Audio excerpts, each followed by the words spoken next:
Ao longo da humanidade, da história da humanidade, nós vimos esses sintomas acontecendo como um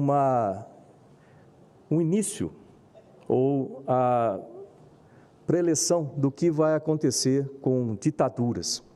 Então, quando você vê esse tipo de ação obscura e ação feita por uma polícia de âmbito federal, vamos chamar assim, coordenada por o topo do país, contra uma certa classe, né? No caso aí a parte política, isso traz muita preocupação, porque foi assim que aconteceu na Alemanha, na União Soviética, na Venezuela e outros exemplos que a história nunca deu bons resultados para todos e para nenhuma pessoa do país. É importante que a gente pense nesses 3 pontos e analise o cenário que está acontecendo no Brasil.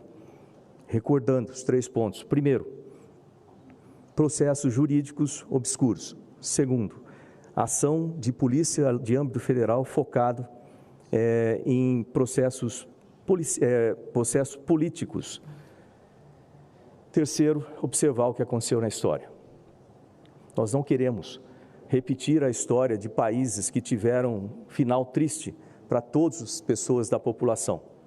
Sejam as pessoas que têm recursos, sejam aquelas que têm menos recursos e principalmente os trabalhadores, aqueles que estão no dia a dia, na luta para a sobrevivência, que eles serão mais afetados no final das contas.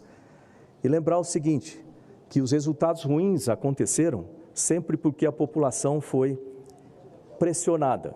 Ela foi colocada num ponto como se você coloca qualquer tipo de ser vivo num canto e você mantém aquela pessoa sob pressão, ou aquele ser sob pressão, não importa se é forte ou se é fraco, ele vai revidar.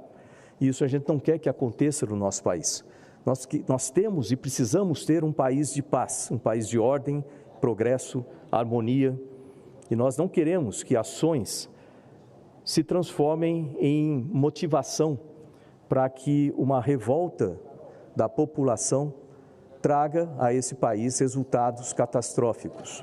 Então, quando você vê uma situação dessa, um cenário desse se despontando no nosso país, você vê, são 2 alternativas, né, ruins as 2 delas. Uma delas é a aceitação pacífica de tudo que acontece de errado e incorreto, e isso leva a ditaduras, como a gente viu, leva a uma ditadura como a gente viu tristemente em outros países acontecer. E o outro lado é um conflito civil que nós também vimos resultados terríveis no mundo todo.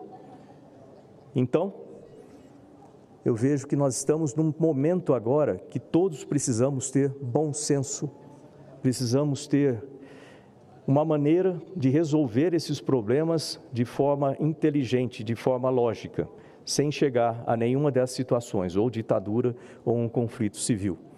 E para isso, o que é importante que cada um de nós que estamos aqui representando a população e que cada um dos chefes dos poderes e cada um daqueles que representam o que acontece dentro de cada um dos poderes, que quando um membro de um poder faz alguma coisa, aquele poder todo acaba sendo contaminado. Então, essa é a minha preocupação aqui hoje. Eu espero que cada brasileiro pense muito bem no que está acontecendo, faça suas escolhas. E nós temos que refletir essas escolhas no que vai acontecer em outubro desse ano, em outubro de 2026.